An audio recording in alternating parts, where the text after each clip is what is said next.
We are reading Occult Feminism, The Secret History of Women's Liberation, and we are now on Chapter 10, A Faustian Bargain. It is the final chapter of this book. To definitively examine the effects of the women's liberation movement in the West would require a whole separate book, but I can give you a snapshot of some of the biggest changes which have happened over the last several decades since feminism really took hold. According to data from the U.S. Census analyzed by Pew Research Center in 1960, 72% of all legal adults in the U.S. were married. By 2016, that number had decreased to just 50%. The Centers for Disease Control statistics say that in 1960, only 5% of babies born in the U.S. were born out of wedlock. That number has now increased to 41% in 2010. CDC data also states that in 2012, 1/3 of all children living in the United States live in homes without their biological father present. The risks for children growing up without fathers has been studied extensively, and we have plenty of data showing over and over that the risk of poor outcomes increases dramatically for children raised in fatherless homes. For instance, CDC data say that 90% of children who are homeless come from fatherless households, along with 85% of kids with behavioral disorders, 70% of children in juvenile incarceration facilities, and 71% of children in adolescent substance abuse treatment centers. Another consequence of children growing up without their biological fathers is that they tend to end up in living situations which include the mother's boyfriend. CDC statistics also show that children left with male caregivers who are not their biological father suffer more frequent and more severe physical abuse than any other care situation. They also show that the living situation with the lowest overall rates of child abuse is children living with both married parents. A 2012 study called The Effects of Family Structure on Mental Health of Children, a preliminary study by Bahir, Basnet, and Campbell, conducted a retrospective chart review of 154 children admitted to the pre-adolescent unit of Lincoln Prairie Behavioral Health Center over a 6-month period. The study found that only 11% of the children came from intact families, with the other 89% having a disruption to the traditional family structure. 2/3 of the children had been exposed to trauma, with physical abuse seen in 36% of patients.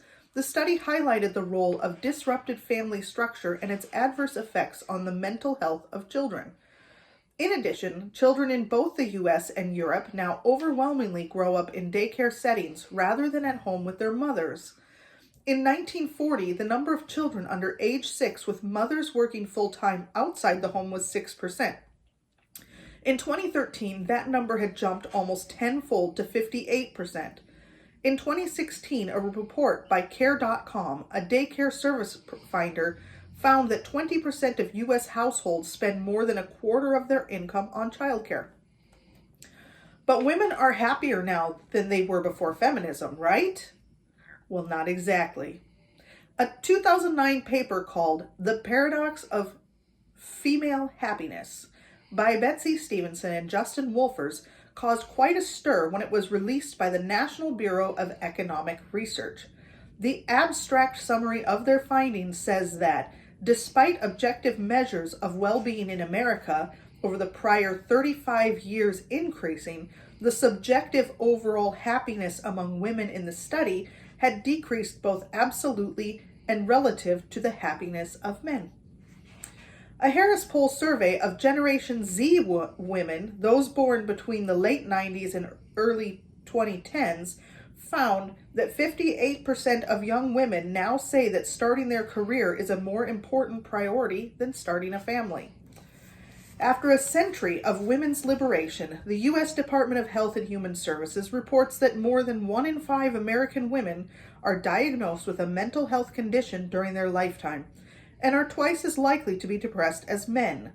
CDC statistics also show that disordered alcohol use among American women more than doubled between 2002 and 2013.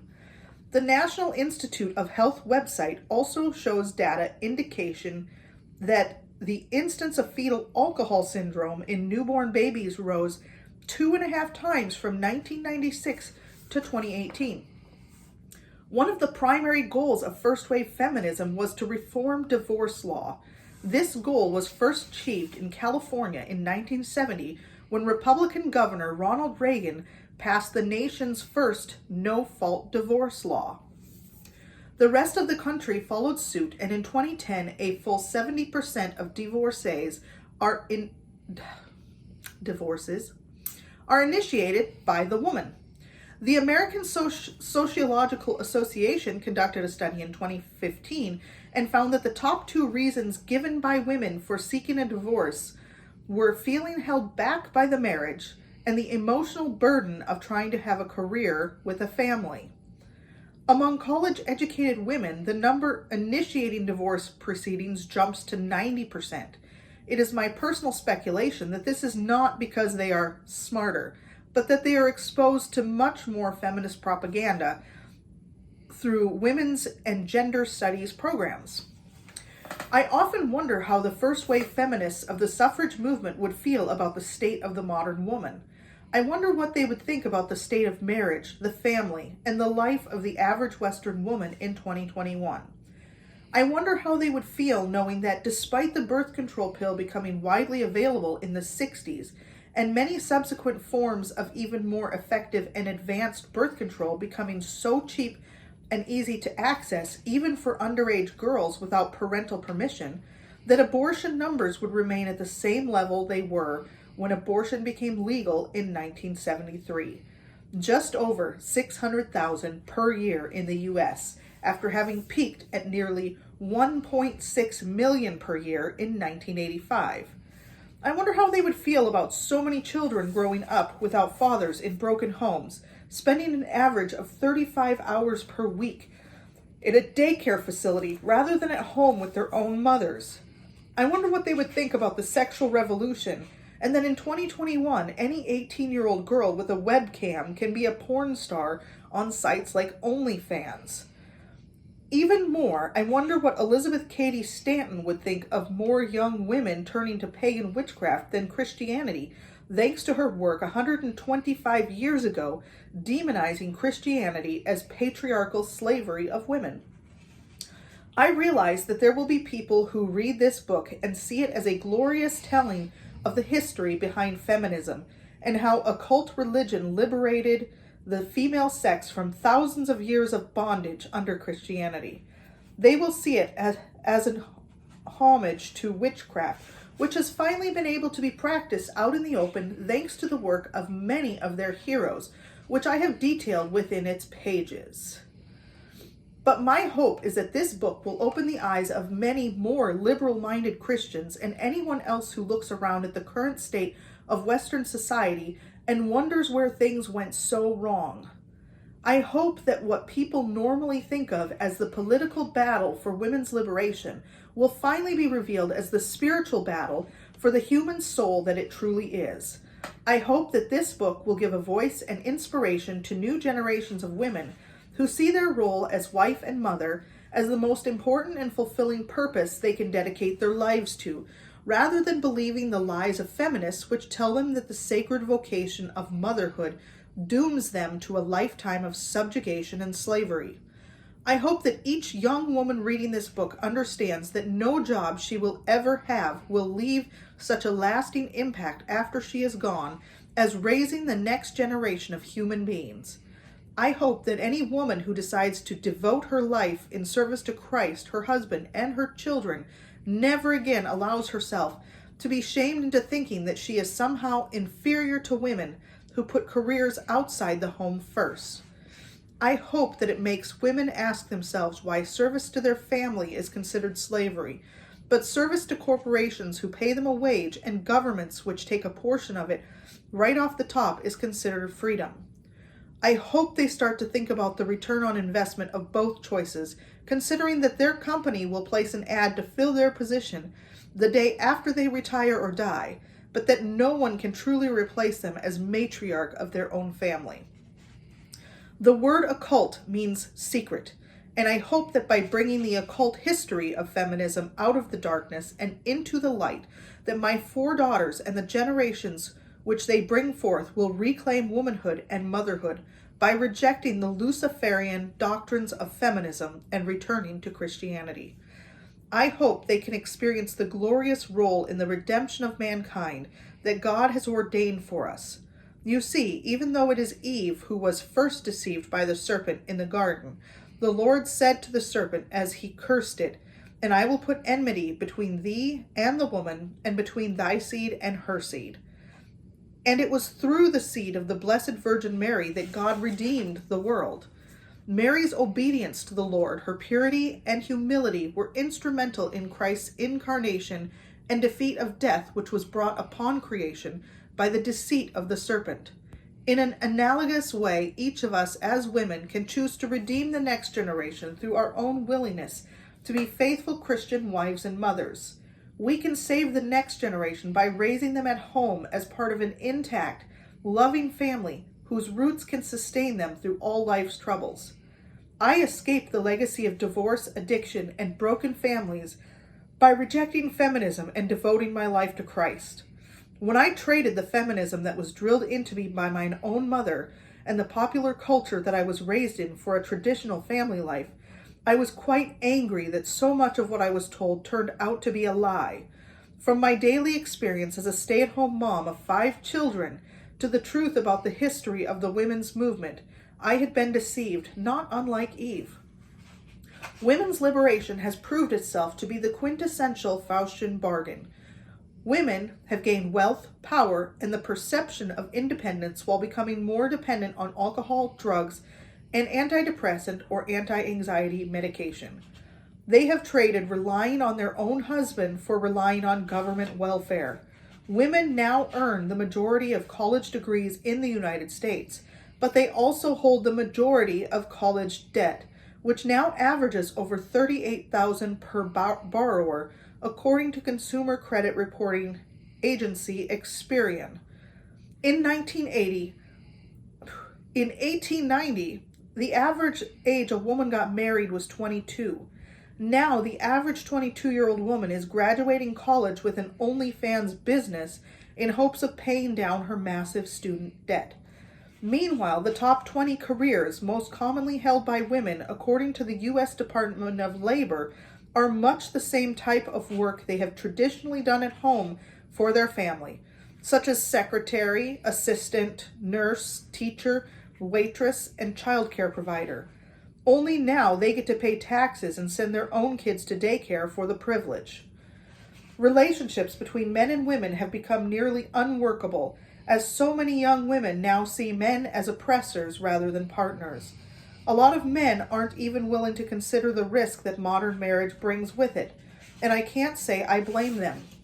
Men stand to lose everything in the age of #MeToo and the corrupt family court system simply based on the whims and words of women, and there's little they can do to protect themselves or their children.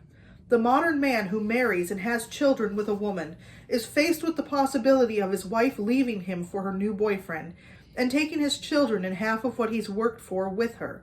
Because of no-fault divorce and the court's overwhelming bias in favor of the mother, his wife can leave him and dissolve his family for no reason at all. The children, of course, have no say in the matter either.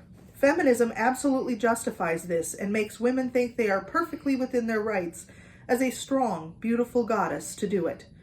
As I explained, many figures in feminist history did this exact thing. Some even abandoned their children altogether. But in modern America, the children are worth more if you bring them with you. Women can get child support, court-ordered daycare, which is often subsidized by the state, as well as food benefits and other government benefits.